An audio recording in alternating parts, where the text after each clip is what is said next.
Hello friends, तो कैसे हो आप सब। आई होप आप सब अच्छे होंगे। तो दोस्तों, आज की इस वीडियो में हम रिको बनाना सीखेंगे। दोस्तों, आपने अपने ऑफिस में कई बार रिको, रिकंसिलेशन, डेटा रिकंसाइल करना ऐसे वर्ड जरूर सुने होंगे। दोस्तों, रिकंसिलेशन का मतलब ये होता है कि मान लीजिए आपके पास दो तरह के डेटा हैं जो कि दो अलग अलग सोर्स से लाए गए हैं और वो दोनों ही डेटा कंपेरेबल है, यानी कि आप उन्हें कंपेयर कर सकते हैं। मान लीजिए आपको टैली की डेटा और जीएसटीआर 2A का जो डेटा होता है, जो कि जीएसटी के पोर्टल से डाउनलोड किया जाता है, उसको आपको कंपेयर करना है। और इन दोनों डेटा के बीच में जो भी डिफरेंसेस हैं, आपको इन डिफरेंसेस का पता लगाना है और इन डिफरेंसेस को खत्म करना है। इसी को हम कहते हैं रिकंसिलेशन। और इसके लिए हम एक्सेल में एक स्टेटमेंट बनाते हैं जिसे हम कहते हैं रिकंसिलेशन स्टेटमेंट, या फिर आप उसे रिको भी कह सकते हैं। तो चलिए हम सीखते हैं कि हम एक्सेल में कैसे रिको बना सकते हैं। दोस्तों, इसके लिए सबसे पहले आपके पास दो सेम तरह के डेटा होने चाहिए जिनको आप कंपेयर करना चाहते हैं। जैसे कि यहाँ पर मेरे पास जीएसटीआर 2A का डेटा है और यहाँ पर मेरे पास टैली का डेटा है और मैं इन दोनों ही डेटा को कंपेयर करना चाहता हूँ। दोस्तों, इस जीएसटीआर 2A के डेटा को तो आप जीएसटी के पोर्टल से डाउनलोड कर सकते हैं और टैली के डेटा को आप टैली से एक्सपोर्ट कर सकते हैं। दोस्तों, आपको सिर्फ सिखाने के पर्पज से मैंने यहाँ पर रियल डेटा नहीं लिया है, लेकिन ये रियल डेटा से बिल्कुल मिलता जुलता डेटा है। दोस्तों, सबसे पहले ये जो जीएसटीआर 2A का डेटा है, आपको इसमें कुछ एडजस्टमेंट करनी है। आप जैसा कि देख सकते हैं कि इस डेटा में ये जो बीच बीच में बोल्ड वाला डेटा है, हमें इसकी जरूरत नहीं है, क्योंकि ये इसके ऊपर वाले डेटा को ही दोबारा से रिपीट करके नीचे लिखा हुआ है और ये हर एक सिंगल एंट्री का सब टोटल शो कर रहा है। अगर हम इसको डिलीट नहीं करेंगे तो यहाँ पर एक ही एंट्री का डबल इफेक्ट शो होगा, जो कि गलत है। इसीलिए हमें इस बोल्ड वाले डेटा को डिलीट करना पड़ेगा। इसके लिए सबसे पहले आपको इसकी जो हेडिंग्स है ना, इनको अनमर्ज करना पड़ेगा। ये सभी हेडिंग्स मर्ज हैं। जैसा कि आप यहाँ पर खुद ही इन सभी हेडिंग्स को देख सकते हैं। इनमें से काफी सारी हेडिंग्स कई सारी सेल्स को मर्ज करके बनाई गई है। जैसा कि आप यहाँ पर देख सकते हैं कि ये जो GSTIN ऑफ सप्लायर वाला सेल है, ये इन दो सेल्स को मर्ज करके बनाया गया है। इसको अनमर्ज करने के लिए आपको सिंपली होम टैब में जाना है और यहाँ पर आपको मर्ज वाले आइकन पर क्लिक करना है और यहाँ पर आपको अनमर्ज सेल्स का ऑप्शन मिलेगा, इस पर आपको क्लिक करना है। तो आप देख सकते हैं कि ये जो GSTIN ऑफ सप्लायर है, ये एक सिंगल सेल में आ चुका है। इसी तरह से आपको इन सभी सेल्स को अनमर्ज करके एक सिंगल सेल में लाना है, या फिर आप सिंपली इन सभी हेडिंग्स को किसी दूसरी शीट में टाइप कर सकते हैं। कहने का मतलब ये है कि आपको हर एक कॉलम के डेटा को एक सेपरेट हेडिंग देनी है, जिससे कि आप हर एक कॉलम पर फिल्टर लगा सको। जैसा कि आप यहाँ पर स्टेप 1 वाली शीट में देख सकते हैं कि मैंने हर एक हेडिंग को एक सिंगल सेल में कर दिया है। आपको भी बिल्कुल इसी तरह से हर एक हेडिंग को एक सिंगल सेल में करना है। बाकी आपको जो भी तरीका इजी लगे आप वैसे कर सकते हैं।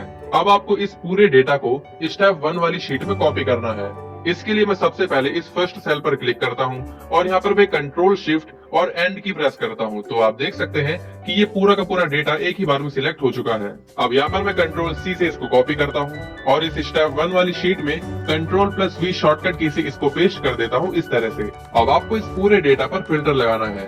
फिल्टर लगाने के लिए आप इस पूरे डेटा को सिलेक्ट करके होम टैब में जाकर सॉर्ट एंड फिल्टर पे क्लिक करके यहाँ पर फिल्टर पर क्लिक कर सकते हैं, या फिर मैं आपको इसकी एक शॉर्टकट की बताता हूँ जो है कंट्रोल+Shift+L।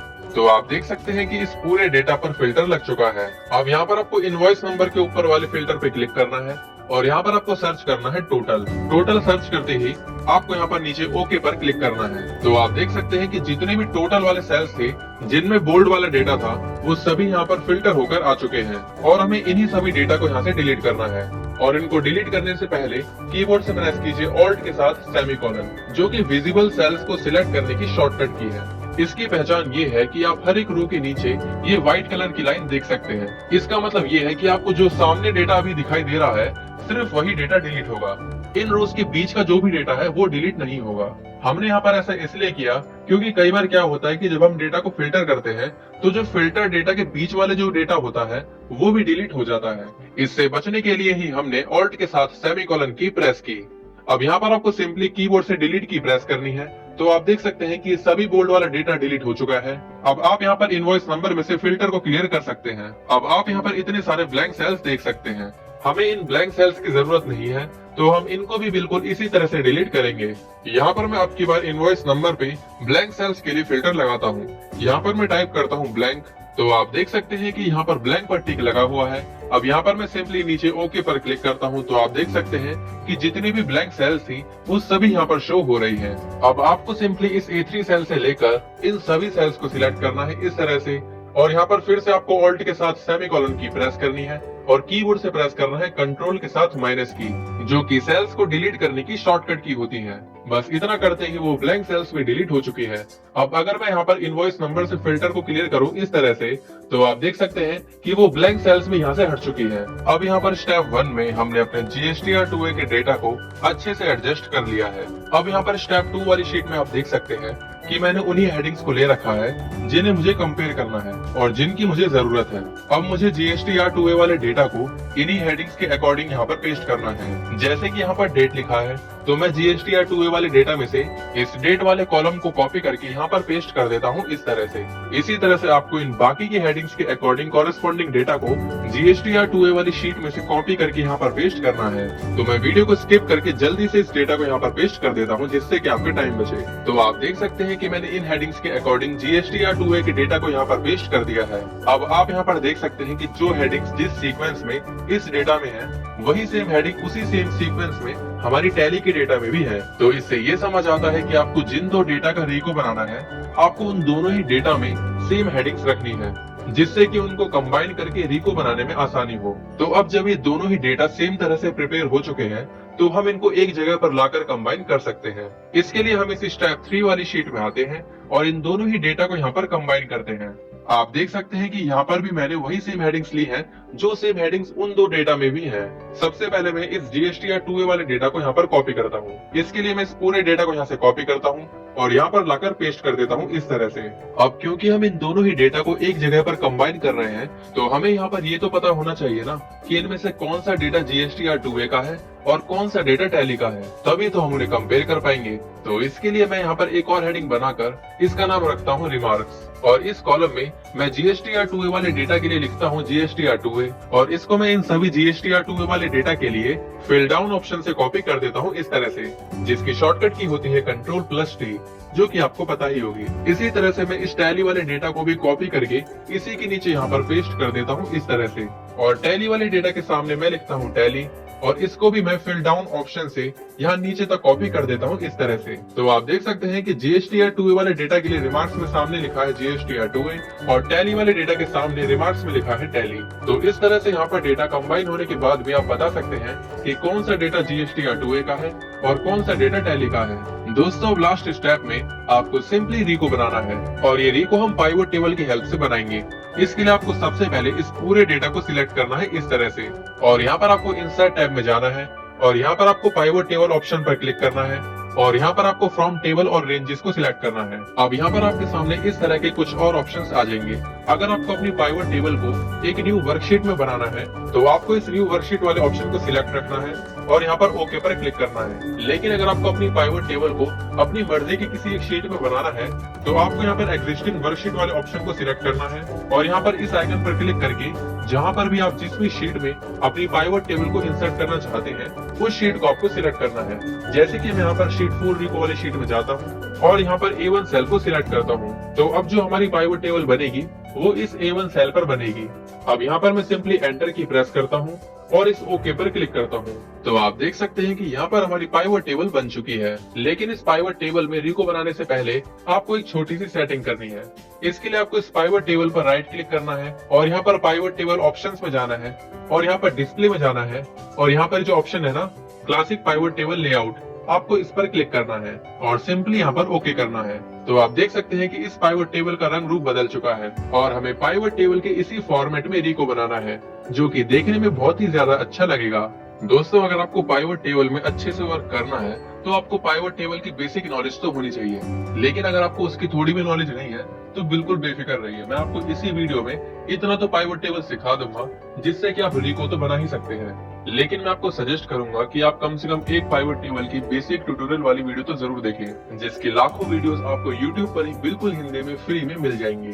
दोस्तों, आप यहाँ पर पाइवट टेबल फील्ड्स के जो ऑप्शंस हैं, यहाँ पर आप इतनी सारी फील्ड्स देख सकते हैं। यहाँ पर आप उन सभी नेम्स को देख सकते हैं जो हमारी कंबाइंड डेटा वाली शीट में ये ऊपर की सभी हेडिंग्स थी, और यहाँ पर हर एक फील्ड नेम में वो पूरा का पूरा डेटा है जो कंबाइंड डेटा वाली शीट में उसी सेम हेडिंग वाले कॉलम में है। दोस्तों, पाइवट टेबल की हेल्प से आप इनमें से किसी भी हेडिंग को आगे पीछे करके अपनी रिक्वायरमेंट के अनुसार कैसी भी रिपोर्ट बना सकते हैं। दोस्तों, रीको बनाने के लिए सबसे पहले आपको जितनी भी वैल्यूज वाली फील्ड है ना, या फिर आपको यहाँ पर वैल्यूज वाले जितने भी नेम दिख रहे हैं, जैसे कि invoice value, taxable value, GST, उन सभी को आपको इस वैल्यू वाले एरिया में रखना है।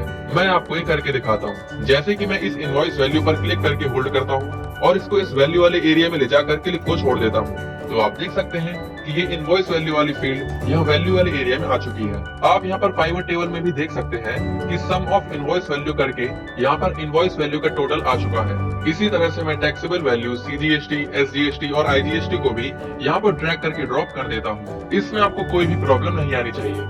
आप देख सकते हैं कि मैंने इन सभी वैल्यूज वाली फील्ड को इस वैल्यूज वाले एरिया में ऐड कर दिया है और आप यहाँ पर पाइवट टेबल में भी उन सभी का टोटल देख सकते हैं। दोस्तों कई बार क्या होता है कि यहाँ पर वैल्यूज वाले एरिया में सम ऑफ इनवॉइस वैल्यू की जगह पर आपको काउंट ऑफ इनवॉइस वैल्यू लिखा हुआ दिखेगा, तो उसको सॉल्व करने के लिए आपको सिंपली यहाँ पर सम ऑफ इनवॉइस वैल्यू पर क्लिक करना है और यहाँ पर वैल्यू फील्ड सेटिंग्स वाले ऑप्शन पर क्लिक करना है और यहाँ पर इन ऑप्शंस में आप देखेंगे कि यहाँ पर काउंट ऑप्शन सिलेक्ट होगा।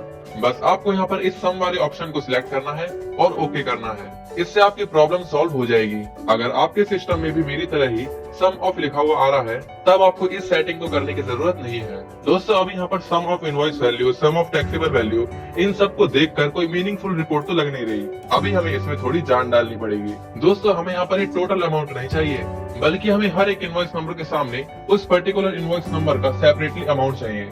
तो इसके लिए यहाँ पर ये जो रोज वाला एरिया है ना, आपको इस एरिया में इनवॉइस नंबर वाले फील्ड को ड्रैग करके ड्रॉप करना होगा इस तरह से। तो आप देख सकते हैं कि अब ये रिपोर्ट थोड़ी मीनिंगफुल लग रही है। यहाँ पर आप हर एक इनवॉइस नंबर के सामने उसकी invoice value, taxable value, CGST, SGST और आईजीएसटी देख सकते हैं। लेकिन इस रिपोर्ट को देखकर हमें कोई कंपैरिजन तो दिख नहीं रहा। इसके लिए मैंने आपको जो रिमार्क्स वाला कॉलम बनवाया था ना, बस आपको यहाँ से इसी रिमार्क्स वाले फील्ड को ड्रैग करके इस कॉलम वाले एरिया में ड्रॉप करना है। लेकिन आपको कॉलम वाले एरिया में ये जो वैल्यूज वाली फील्ड दिख रही है ना, आपको इसके ऊपर ही रिमार्क्स वाली फील्ड को रखना है इस तरह से। तो आप देख सकते हैं कि यहाँ पर जितने भी वैल्यूज हैं ये दो पार्ट्स में डिवाइड हो चुकी है, जीएसटी या 2A एंड टैली।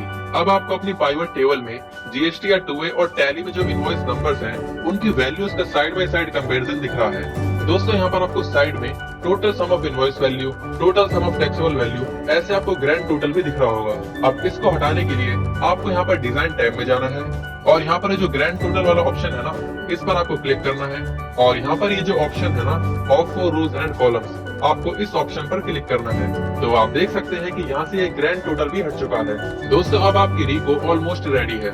लेकिन अगर आप ये चाहते हैं कि आपकी रिको में पार्टी का जीएसटी नंबर, पार्टी का नेम और इनवॉइस डेट भी शो हो, तो उन्हें भी आप इस पाइवट टेबल में ऐड कर सकते हैं। दोस्तों अब आप ध्यान दीजिएगा कि मैं किस तरह से इन बाकी की फील्ड्स को या रोज वाले एरिया में ऐड करूंगा। सबसे पहले मैं इस जीएसटी नंबर को इस इनवॉइस नंबर वाली फील्ड के ऊपर रखता हूँ इस तरह से। इसका रीजन ये है कि मैं चाहता हूँ कि यहाँ पर जीएसटी नंबर वाइज रिको बने, मतलब कि पहले एक जीएसटी नंबर के अंदर जितने भी इनवॉइस नंबर आते हैं उन सभी का कंपैरिजन हो, और जब उस जीएसटी नंबर के अंदर सभी इनवॉइसेस खत्म हो जाए उसके बाद दूसरी पार्टी का नंबर आ जाए और उसके अंदर जितने भी इनवॉइसेस हैं उनका कंपैरिजन हो। तो इस तरह से मैं जीएसटी नंबर वाइज कंपैरिजन करना चाहता हूँ। दोस्तों अगर मैं इस इनवॉइस नंबर को जीएसटी नंबर के ऊपर कर दूं इस तरह से, तो आप देख सकते हैं कि अब की बार इनवॉइस नंबर वाइज कंपैरिजन हो रहा है। मतलब कि अब इनवॉइस नंबर राइट साइड में आ चुका है और जीएसटी नंबर इनवॉइस नंबर के अंडर शो हो रहा है, जो कि मुझे तो देखने में अच्छा नहीं लग रहा। मुझे तो जीएसटी नंबर वाइज ही कंपैरिजन अच्छा लग रहा था और वो मीनिंगफुल भी था। तो इसलिए मैं इस जीएसटी नंबर को ऊपर कर देता हूँ इस तरह से। तो इस तरह से आपको अपनी रिक्वायरमेंट के अकॉर्डिंग इन फील्ड्स को ऊपर या नीचे करके ट्राई करना है और आपको जिस तरह की रिपोर्ट चाहिए आप उस तरह की रिपोर्ट बना सकते हैं। दोस्तों अभी भी ये रिको देखने में थोड़ी हौच पौच लग रही है, तो चलिए हम इसका डिजाइन थोड़ा अच्छा करते हैं। दोस्तों आप यहाँ पर देख सकते हैं कि जितने भी डार्क वाली एंट्रीज है ना, ये जीएसटी नंबर वाइज सब टोटल है। मतलब कि हर एक जीएसटी नंबर के अंदर जितनी भी इनवॉइसेस आती हैं उन सभी का सेपरेट टोटल है। तो हमें ये सब टोटल भी नहीं चाहिए, तो इसलिए हम जाते हैं डिजाइन टैब में और सब टोटल्स पे क्लिक करते हैं और यहाँ पर जो ऑप्शन है ना, डू नॉट शो सब टोटल्स, इस पर हम क्लिक करते हैं। तो आप देख सकते हैं कि ये सब टोटल्स भी हट चुके हैं और इस रिको का हम लेआउट भी चेंज करते हैं।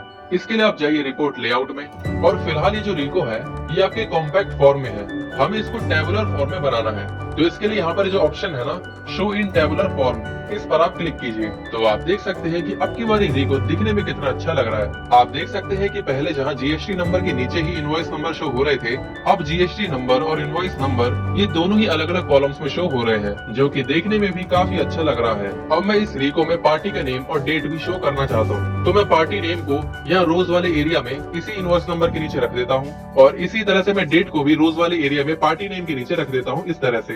तो आप देख सकते हैं कि हमारी रिको में पार्टी नेम और डेट भी शो हो रहे हैं। दोस्तों मान लीजिए अब अगर आपको अपने इस रिको में इन डेट्स को शो नहीं करना है तो आप यहाँ पर रोज वाले एरिया में से इस डेट को मत हटाइए, बल्कि आप इसी पाइवट टेबल में एक्सपेंड और कोलैप्स ऑप्शन से इन डेट्स को हटा सकते हैं। इसके लिए आपको इन डेट से पहले वाला जो भी कॉलम है उसकी हेडिंग पर माउस को इस तरह से ले जाना है और जैसे ही आपको ये डाउन वाला एरो दिखाई दे आपको यहाँ पर माउस से क्लिक करना है। तो आप देख सकते हैं कि पार्टी नेम वाले कॉलम में जितना भी डेटा है वो सब एक साथ सिलेक्ट हो चुका है। अब इस सिलेक्टेड एरिया में आपको कहीं पर भी राइट क्लिक करना है और यहाँ पर ये जो ऑप्शन है ना एक्सपेंड और कोलैप्स, इस पर आपको क्लिक करना है और यहाँ पर ये जो ऑप्शन है ना कोलैप्स एंटायर फील्ड, इस पर आपको क्लिक करना है। तो आप देख सकते हैं कि एक ही बार में सभी डेट्स हट चुके हैं। आप चाहें तो यहाँ पर ये जो प्लस का आइकन दिख रहा है ना, आप इससे भी हर एक सिंगल एंट्री के भी डेट्स को शो कर सकते हैं इस तरह से। और इसके बाद यहाँ पर ये जो माइनस का आइकन दिख रहा है इससे आप इसको हटा भी सकते हैं इस तरह से। आई होप आपको ये समझ आया होगा। इसी तरह से आप एक्सपेंड और कोलैप्स ऑप्शन से इन बाकी के हेडिंग्स को भी हटा सकते हैं। दोस्तों अब आपको एक लास्ट काम करना है जो है डिफरेंस निकालना। इसके लिए आप इस पाइवट टेबल के बाहर यहाँ पर एक डिफरेंस नाम से हेडिंग बना लीजिए और यहाँ पर मैं टैक्सेबल वैल्यू CGST, SGST और IGST के डिफरेंस निकालना चाहता हूँ। तो मैं इनकी भी हेडिंग इसी के नीचे बना देता हूँ इस तरह से